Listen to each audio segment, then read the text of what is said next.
मनातील भावनांना लेखणीची नवी साथ लाभली, साहित्यांच्या नभात आज एक नवीन ओळख उमटली.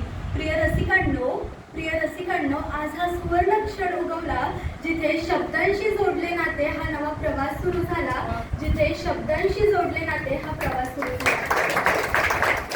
आदरणीय व्यासपीठावरील मान्यवर, वंदनीय गुरुजन वर्ग आणि येथे उपस्थित सर्व मान्यवर आणि विद्यार्थी मित्रांनो, सर्वांना माझा नमस्कार.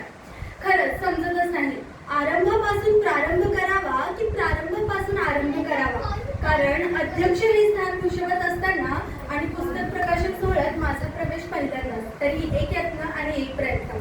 आज आपण सर्वांसाठी हा दिवस अत्यंत आनंदाचा आणि अभिमानाचा आहे. कारण या दिवशी एका नवीन वैचारिक प्रवासाची सुरुवात होत आहे. एक विद्यार्थी म्हणून पुस्तक वाचत असताना ते पुस्तक माझ्यासाठी फक्त कागद आणि शाई नसते, तर त्या पुस्तकात मला लेखकांची अनेक वर्षांची तपश्चर्या, त्यांचे अनुभव तसेच त्यांच्या मनातील भावनांचा ओलावा आढळून येतो. आणि आज अशा एका व्यक्तिमत्वाबद्दल बोलताना मला अभिमान वाटतोय की ज्यांच्या मनात भावनांचा ओलावा आहे आणि त्यांच्या शब्दांत जादू आहे. त्यांच्या लेखनातील शब्द म्हणजेच जादू. आणि आज ज्या पुस्तकाचं प्रकाशन सोहळा इथे पार पडत आहे त्या पुस्तकाचं नावच सर्व काही सांगून जातं. या पुस्तकाचं नाव म्हणजे शब्दांशी जोडले नाते. माझ्या मते एक व्यक्ती जेव्हा जन्माला येतो तेव्हा जन्मापासून ते मृत्यूपर्यंत त्याचं शब्दांशी नातं जोडलं जातं. कारण जेव्हा एक बालक जन्माला येतो तेव्हा त्याचे आई, वडील, भाऊ, बहीण, आजी, आजोबा त्याच्याशी संबंधित प्रत्येक नातेवाईक त्याच्या मुखातून एक शब्द कधी बाहेर पडेल याच्या आतुरतेने वाट पाहत असतात. तसेच जेव्हा एखाद्या व्यक्तीचा मृत्यू होतो तेव्हा त्याच्यापूर्वी त्यांनी म्हटलेले ते शेवटचे शब्द प्रत्येक व्यक्तीच्या स्मरणात असतात. कारण शब्द हे अत्यंत महत्त्वाचे असतात. तसेच एक वाचक म्हणून जेव्हा हे पुस्तक आपण हातात घेतो तेव्हा त्या पुस्तकाचे शीर्षक आणि त्याचे मुखपृष्ठ अत्यंत महत्त्वाचं असतं. आणि या पुस्तकाचं नाव म्हणजे शब्दांशी जोडले नाते. हे शीर्षक अगदी मनाला खिळवून देणार आहे. या पुस्तकाचं मुखपृष्ठ जिथे एक दुसरं पुस्तक दिलेलं त्यातून करुणा, आनंद, शांती, प्रेम यांसारखे रस बाहेर पडत आहेत.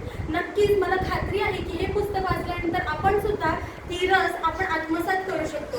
तसेच याच व्यासपीठावर दहावीच्या निकालानंतर गुणगौरव समारंभात सुरेश कंकसर यांचे एक पुस्तक त्यांनी मला भेट म्हणून दिली होती, ज्याचं नाव होतं कृष्णार्पण काव्यसंग्रह. त्या काव्यसंग्रहातील नांदुरकीचे झाड त्याच्या काही ओळी म्हणेल. तुकोबा राय वैकुंठाला निघाले, इंद्रायणी निशब्द झाली. तुकोबा राय वैकुंठाला निघाले, इंद्रायणी निशब्द झाली. भक्तांच्या आत बसलेला ईश्वर डोळ्यातूनच झरू लागला. गरुड आला न्यायला, तुकोबांना सतेर वैकुंठी, पण त्याचे ते मजबूत पंखही थरथरले.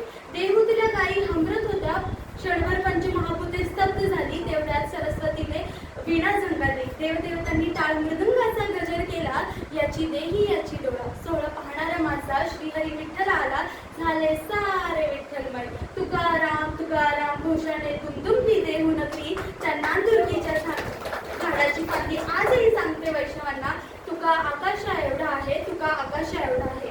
इथे मला गुणगौरव समारंभामध्ये ते पुस्तक दिलं आणि त्या पुस्तकातील ही जी ओळ मी तुम्हाला सांगितली ती राज्यस्तरीय वक्तृत्व स्पर्धेत संत साहित्य आदर्श जीवनाचा दीपस्तंभ या स्पर्धेत मी यामध्ये काही ओळी समाविष्ट केल्या होत्या आणि त्या ठिकाणी माझा प्रथम क्रमांक आला. त्यासाठी मी आपला आभार व्यक्त करते.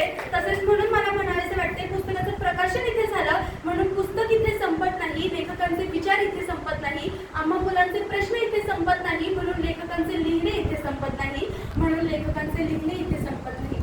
आज शब्दांशी जोडले नाते ज्या पुस्तकाचं प्रकाशन होत आहे त्या पुस्तकामध्ये कल्पनाजी यांनी मन, तसेच समाधान, जीवन, शब्द यांसारखे अनेक शब्दांचा समावेश केला आहे. शब्द म्हणजे काय त्याबद्दल माहिती दिलेली आहे. स्त्रियांचे महत्त्व, ज्येष्ठांबद्दलची माहिती आणि सणांचे महत्त्व कमी होते का, या आधुनिक युगात जे आम्हा विद्यार्थ्यांचे प्रश्न आहेत ते प्रश्नही त्यांनी यामध्ये मांडले आणि तसेच त्या प्रश्नाची उत्तरं देखील तिथेच कुठे ना कुठेतरी आम्हाला सापडत आहेत. त्यासाठी मी आपला आभार व्यक्त करते की आमच्यासाठी तुम्ही हे पुस्तक असं तुम्ही लिहिता, तुमचे इतके कष्ट असतात आणि आमच्यासाठी हे पुस्तक तुम्ही आज आम्हाला इथे संधी दिली त्याबद्दलही मी आभार व्यक्त करते.